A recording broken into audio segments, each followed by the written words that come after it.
The biggest surprising thing for me is the fact that the Chief drinks more than I do. That my character can beat up Tahmoh's character, because in real life there's no way that would happen. Yeah, it's got to be finding out that the Chief is a Cylon, and then loving it. Well, I don't really have an arc, but it was a lot of fun when I started. My first episode was in season 3, The Woman King, Tahmoh's big episode, so it had some great scenes trying to restrain Tahmoh from killing the Doctor. You did an incredible job. Throughout the rest of season 3, just kind of dotted a lot of being seen but not heard.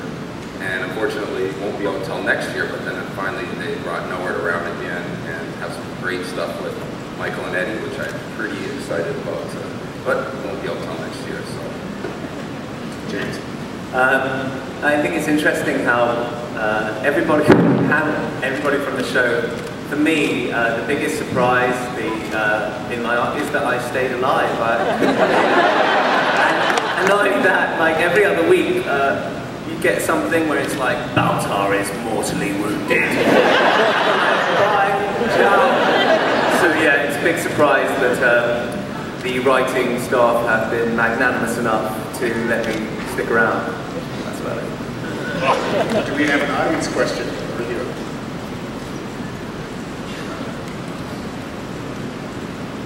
Thanks everybody, good night. Alright, my question's for Aaron. You're talking about how you were loving being a Cylon. When everyone was on Earth, when you landed, everyone was all pissed and angry and crying and like, oh, this sucks. And you were smiling. Is there anything behind that? The cosmic joke of it all. When I first found out, like Eddie said, I was really, really upset. I didn't like this at all. And I normally don't make a choice as an actor. I don't read scripts and sort of make a choice in the arc or backstory and all that kind of stuff. But going into season 4, originally, when I really didn't like it, I called Ron Moore and he talked to me for like an hour and a half. And I learned that I needed to trust what the writers were doing with this. So in season 4, I decided that whenever the 4 Cylons were together having their little clandestine meetings, it would be something that sort of, the Chief would be different. It really took on the Cylon persona. When we walked into the gymnasium and the Chief says, we're Cylons, we always have been, and we have been from the start, I thought, you know what would be interesting is if this to him, suddenly it all makes sense. And it's almost a weight off the back, and it's almost empowering, and it's almost like a, that's why moment. So that's when we were Starbuck, Tyrol, and Anders checking over the Viper, the new Viper, and then they come in and arrest us. And the Chief just stands there. I thought, you know what, I'm just going to sort of think this is a joke. And not like a joke, ha-ha, but just sort of enjoy and revel in the irony and the big giant cosmic joke. So I sort of played that. It's the only time I've ever really made a choice, and I sort of played that throughout season 4. And it's amazing how many people notice and work it out. And I get letters, emails from the producers and the writers that just say, I love that moment when you just stood there and smiled. So that was the point of that. It was going, oh, what the frack is this? And I was drunk, so everything's funny. Tom, Helo has gone through extremes in pursuit of doing the right thing, from shooting his wife so she can resurrect and get their baby back, to committing a genocide of the Cylons. Why do you think this character has such an inner moral compass? And why did, I want to add to that, what did you think when that episode came and you didn't follow through with the poisoning of the Cylons? Because I thought, Helo, I'll kill you myself. Like, did you like that you were the one that stood up and stopped it all? Or were you kind of thinking, no, this is stupid, somebody needs to just kill all these pigs? Well, I did kill the 8 though, didn't I? Yeah. Yeah, I did. Yeah, so, what was your question again? Yeah, you want to repeat yours? Summarize it again? What do I think about Helo being the moral compass of the show? Is that basically it? Yeah. Well, it's been great. I mean, you look at me first season, I can't tell you how many times I've been approached by people who get... Yeah, let me just put this straight. Eddie's going to come in here. Mr. Moral Compass.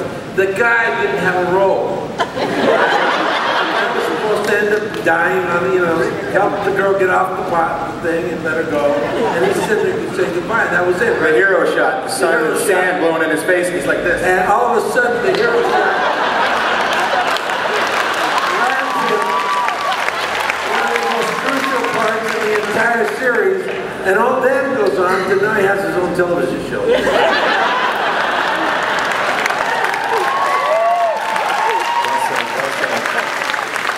Hey man, whatever they threw at me, it just got better and better. I mean, how can I answer that? Really, you know what's funny though?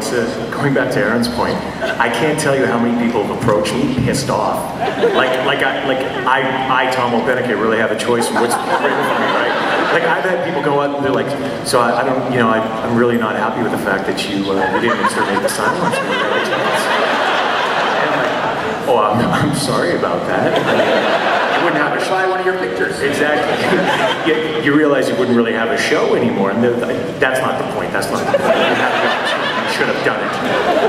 People were mad. They still are. They come up. They're very serious about it. Some people aren't happy with me about that. It's been great, man. Everything they've written for me, especially the last couple seasons. I mean, they've really started writing for my character, and it's been awesome. Because I mean, you look at the arc that just like Eddie said, where I've come from first season, it's been incredible. I've had the opportunity to work with most of the cast now.